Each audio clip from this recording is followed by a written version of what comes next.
Hello. Today we will be discussing the crisis of global capitalism, focusing essentially on the Great War and, more importantly, the Great Depression. The Great War, or the First World War, which took place between 1914 and 1918, had disrupted global trade flows unlike any other event in the past, coming from the 18th to the 19th century. After almost 2 centuries of relentless growth in international commerce and the gradual strengthening of movement of free trade, the Great War disrupted the gradual interconnection between the various continents around the world. But it proved to be a good period for individual economies who were looking at a period of full utilization of resources and zero unemployment for the duration of the war.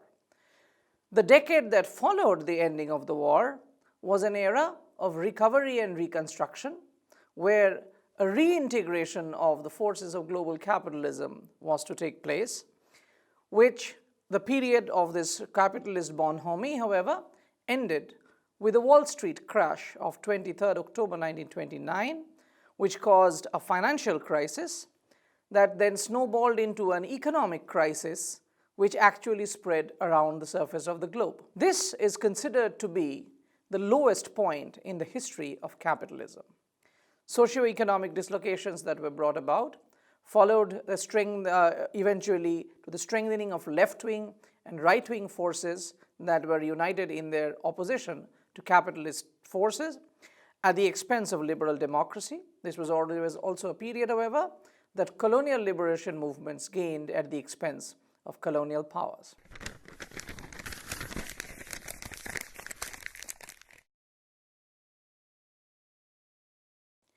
To look at the origins of the crisis of 1929, one has to look back into the period of immediate war and post-war duration. The Great Depression of the 1929s and 30s was triggered as a chain reaction to the slump that came in the US agrarian sector, where agrarian production had not been curtailed when the wartime boom came to an end in 1919. Thus, in the USA, as in all agricultural net exporting economies, farm prices fell right through the 1920s. The cost of food began to fall, and these falling food prices resulted in the rise of real income. That is to say, there were more disposable wealth at the hands of consumers. This resulted in purchase of a large series of consumer goods, and this was a period associated with consumer goods boom that had begun during the war itself. In the interwar period, that is to say in the decade after the war, this boom in consumer goods resulted in the easy availability of credit. So banks were now willing to lend people money so that they could buy consumer goods with that loan. The burgeoning consumer credit in the long term and durable goods and speculative real estate dealings resulted in the creation of what is known as the credit bubble. When the consumer durables market was beginning to be saturated by the late 1920s, this credit bubble burst and banks began to go down like 9 pins. Almost 33% of all US banks between 1929 and 33 had to shut shop.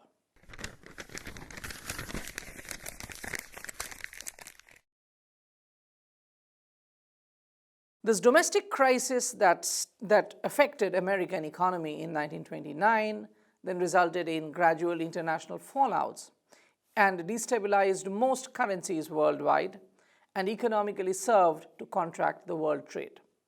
Repercussions were felt widest in Europe because Europe owed its recovery and reconstruction after the Great War to money coming from the United States. Interwar Europe had major financial burdens as well. So either in the form of reparations, which were to be paid by Germany to the Allies on account of the damages caused during the First World War, or war debts, the money that was borrowed by countries in order to fight the Great War. France, Italy, and Britain borrowed heavily from the US, and the question of reparations, German reparations, was largely on account of the fact that if Germany did not pay reparations, war debts could not be paid. USA, being the largest creditor of this war debt cycle, decided to restructure the burdens by lending money to Germany in the interwar period so that Germany could pay the reparations with which France could pay off her war debts. So USA was lending to Germany so that Germany could pay France so that France could pay back to USA. So USA was being paid twice over, first because of the loans during the wartime and then during the war and then during the interwar period. Thus, in the 1920s, one would not be exaggerating to say that European solvency depended on continuation of US investment. So when in 1929 the banks collapsed, the US banks began to collapse, other banks began to recall their international investments to satisfy depositors at home.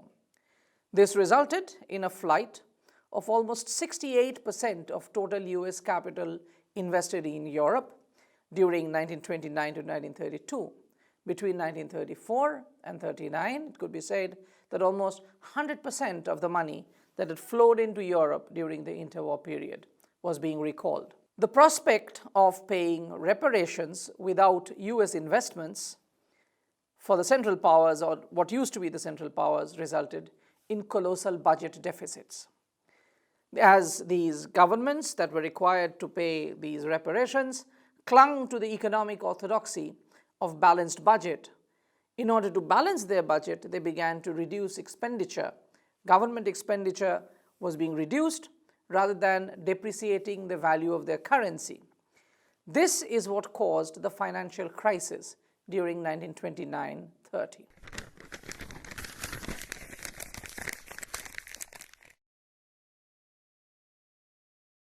The economic repercussions of 1929 were no less considerable than the simple financial crisis of 1929-30. There was a major contraction in the total global volume of trade. This was largely because of some measures that the United States undertook in order to safeguard its own economic interests. In 1930, the Smoot-Hawley Act, passed by the US Congress, introduced higher tariff barriers for almost 60% of all US imports. The aim was that if US producers could be shielded off against global competition, then in the economic crisis that was looming in America, there could be some kind of safeguarding of US people. But the decision to impose huge tariffs on US imports hit hard markets of Asia, Africa, and Latin America, who relied heavily on their agricultural exports to the United States in order to import industrial goods from both the United States and from Europe. Thus, in the 1930s, Europe was deprived not only of US market, which was falling back to protectionism, but it was also beginning to lose its markets in Africa, Asia, and Latin America because they were unable to pay for their imports from Europe. Thus, the Afro-American and Latin American markets falling back on their primary producers, transatlantic industrial economies gradually slipped into recession following this path taken by the United States.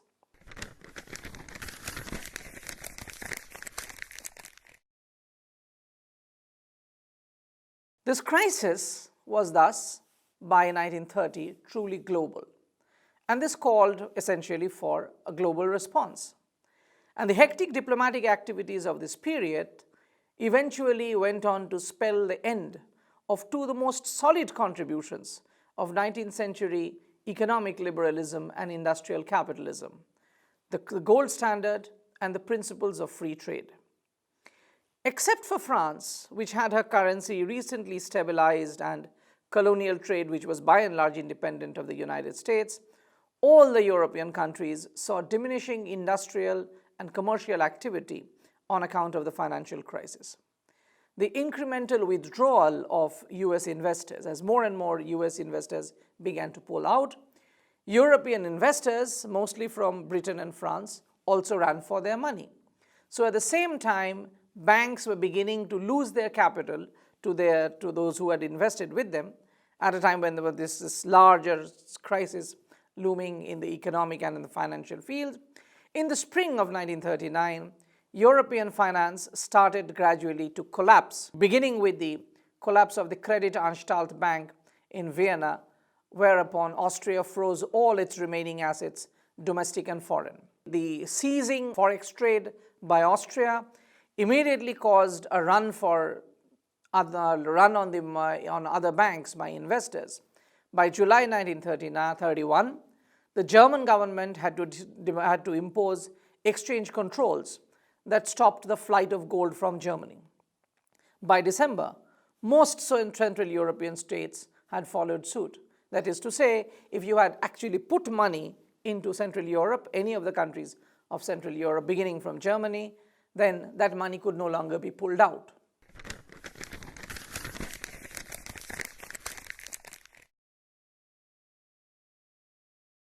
This financial crisis deepened when, after a run on the London money market that followed the imposition of exchange controls on continental Europe by panicky investors, a huge budget deficit forced the British government to take the dramatic but, in retrospect, the correct decision of taking the sterling off the gold exchange standard.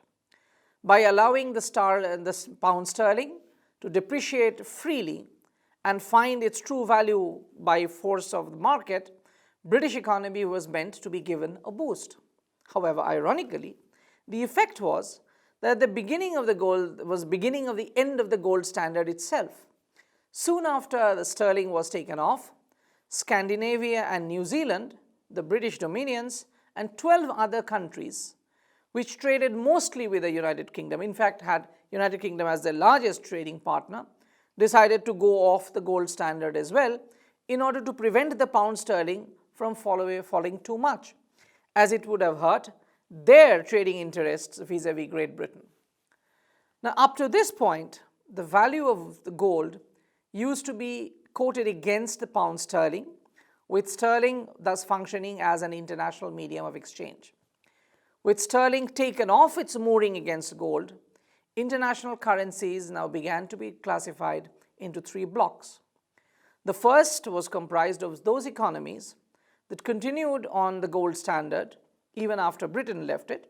Hence, this was known as the gold bloc. This was comprised of countries like USA, Belgium, France, Italy, Poland, and others. The second group was comprised of states that took themselves off the gold standard and quoted their currency against the pound sterling. This was known as the sterling bloc. For instance, the United Kingdom, the dominions of the British Empire, Argentina, Scandinavia, etc. Those, that is to say, whose international trade revolved around the United Kingdom. The third bloc was comprised of the countries that formally remained on the gold standard, but in practice abandoned it by opting for stringent exchange controls. For instance, Germany and the Central European states that remained aligned with the gold standard, but would not keep their currency convertible against gold anymore. This destabilization of the international exchange system contributed to the further contraction in the world trade and thus resulted in diplomatic frenetic activities to have it stabilized. By 1934, it had become more or less clear that the financial crisis that beset the world would not simply go away. Hence, more and more countries began to opt for leaving the gold standard. The USA, in fact, gave up its vaunted advantage of flexibility to enter the gold exchange standard. That is to say, gold was to be produced on demand by foreign customers, but not by demand against US customers. This was introduced in September 1934. The improvement that started with this was completed when Italy, Poland, and others also adopted the exchange controls, and finally France left the gold standard in 1935, ending almost an era when gold and pound sterling between the two of them dominated the medium of exchange in the international community.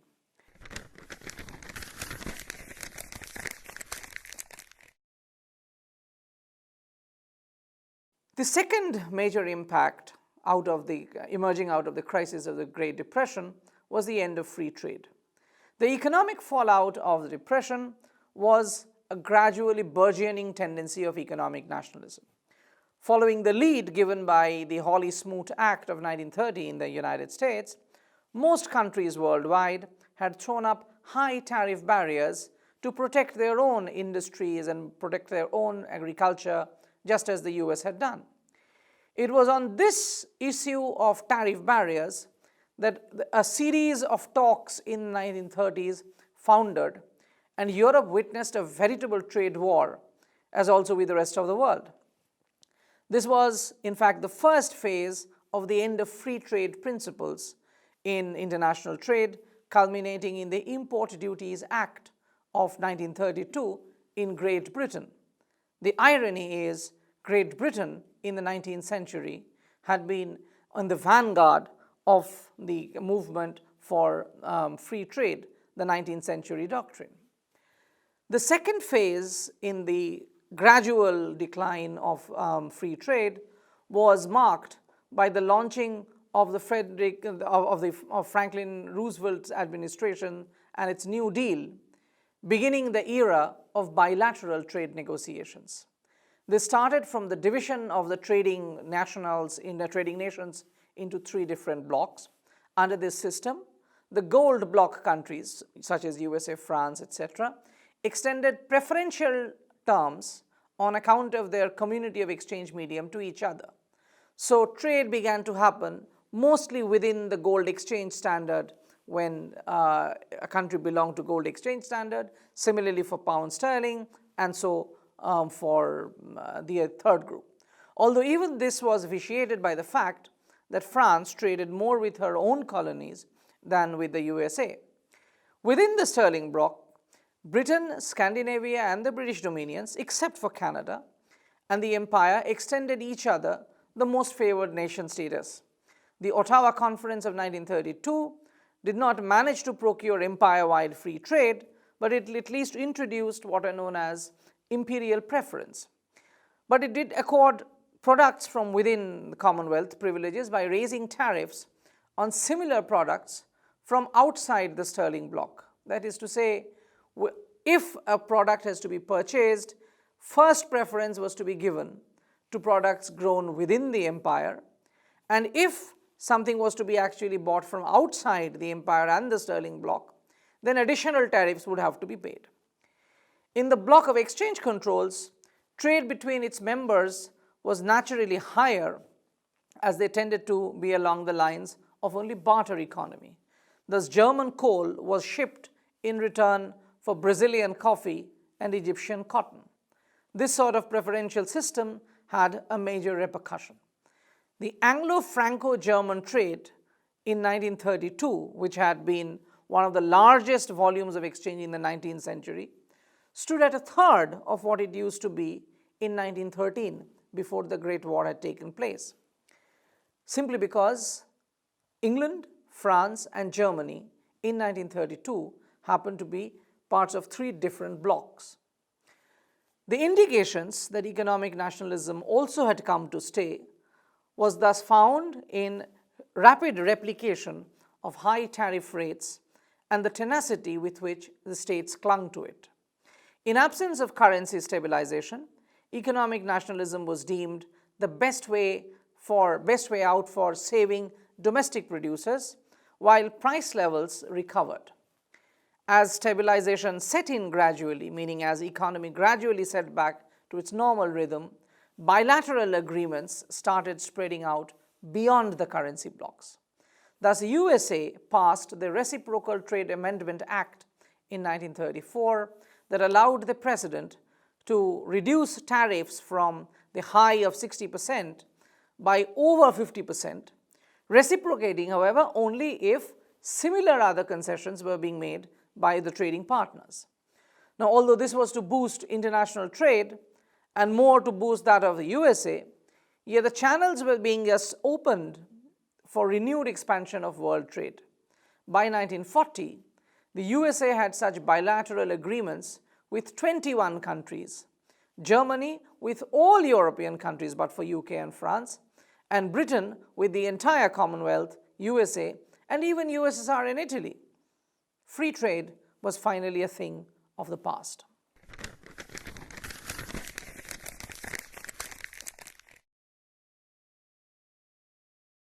To sum up, one has to understand that nobody could be said to have properly understood the phenomenal implications of the Great Depression as it unfolded. Hence, responses of the various countries were at best responses to contingencies of Olympian proportions. In so responding, the diplomats between themselves dismantled the edifice of economic liberalism by discarding first gold standard and then free trade. This was followed after a short interlude by a comeback to be staged by global capitalism, only this time carrying the principles of economic nationalism and welfare state on its bandwagon after the Second World War. This period of the interwar Europe, followed by the period of the Great Depression, also marked the end of European hegemony of global capitalism, and it was the beginning of the age of domination by the United States, a situation that more or less prevailed during all through the second half of the 20th century and has come to shape the 20th century world.